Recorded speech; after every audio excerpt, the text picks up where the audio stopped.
اس کے بعد قرآن کریم کی اہمیت اور فضیلت پر لب کشائی کرنے کے لیے اگلا مقرر آپ حضرات کے سامنے حاضر ہوگا۔ ارباب دانش، ہمارے لیے قرآن کریم ایک بہت بڑا لافانی اور لاجواب تحفہ ہے،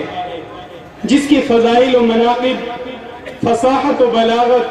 علوم و فنون بیان کرنے پر کوئی اتر آئے تو شب و روز ختم ہو جائیں گے، مگر اس کی خصوصیات و اوصاف کی تکمیل کو نہیں پہنچ پائے گا۔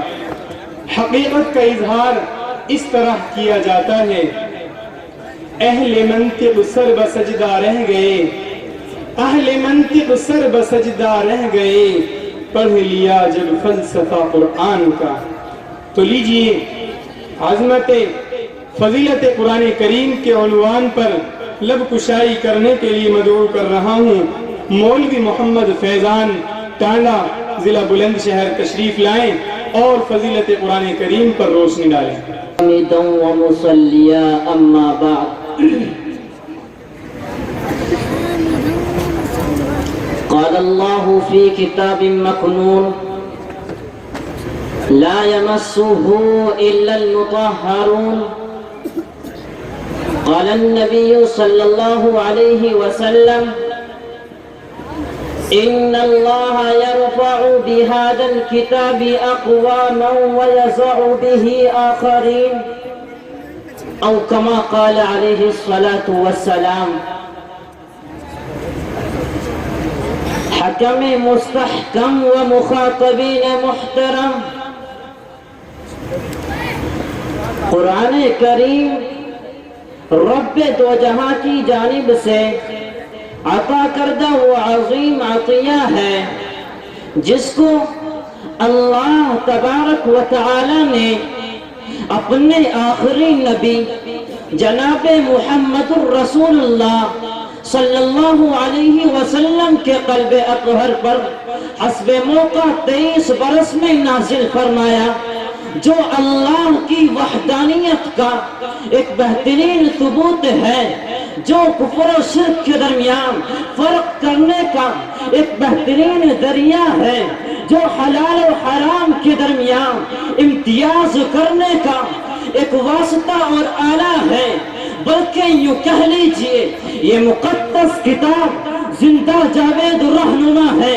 جس کی وجہ سے کائنات عالم کا نظام برقرار ہے۔ خود قرآن کہتا ہے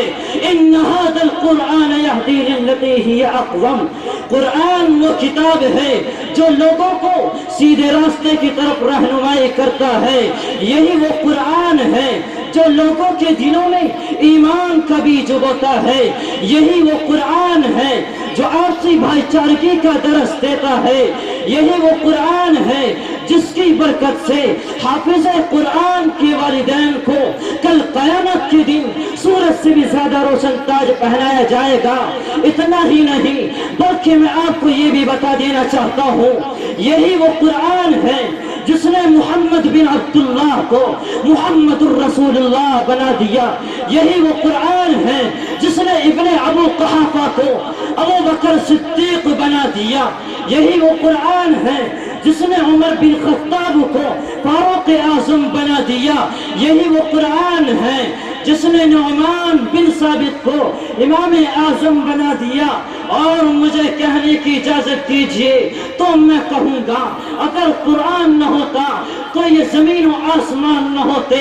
اگر قرآن نہ ہوتا تو چاند اور ستارے نہ ہوتے،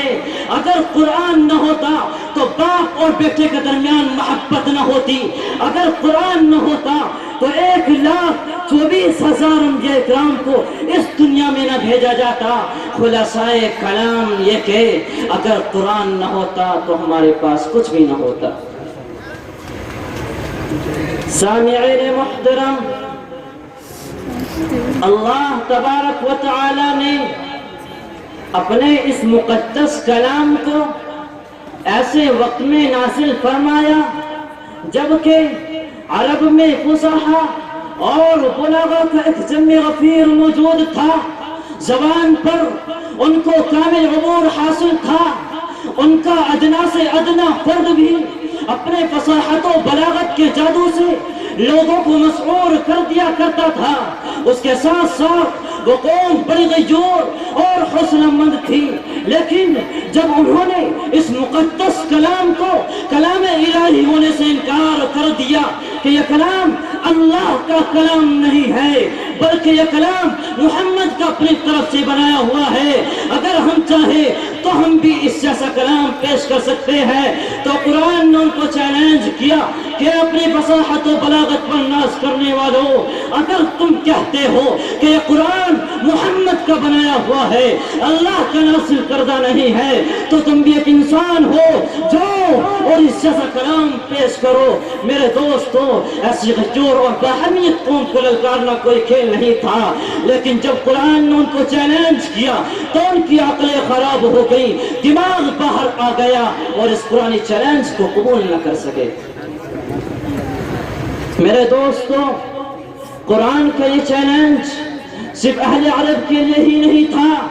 بلکہ اس چیلنج کا تعلق قیامت تک آنے والے تمام افراد سے ہے. یہ چیلنج آج بھی ان لوگوں کو للکار رہا ہے جو لوگ قرآن کے خلاف اپنی ناپاک سازشیں استعمال کر رہے ہیں. وہ لوگ میدان میں آئے، ان کے لیے راستہ بالکل صاف ہے اور اس پرانی چیلنج کو قبول کر لے، لیکن یاد رکھیے، رب کعبہ کی قسم، ہمیں چڑھتے سورج سے زیادہ یقین ہے. آسمان ٹوٹ سکتا ہے، زمین پھٹ سکتی ہے، پہاڑ روئی کے بالوں کی طرح ہواؤں میں اڑ سکتے ہیں، چاند سورج بے نور ہو سکتا ہے، حتیٰ کہ کائنات کا نظام درہم برہم ہو سکتا ہے، لیکن قرآن کی اس چیلنج کو قیامت کی صبح تک کوئی قبول نہیں کر سکتا.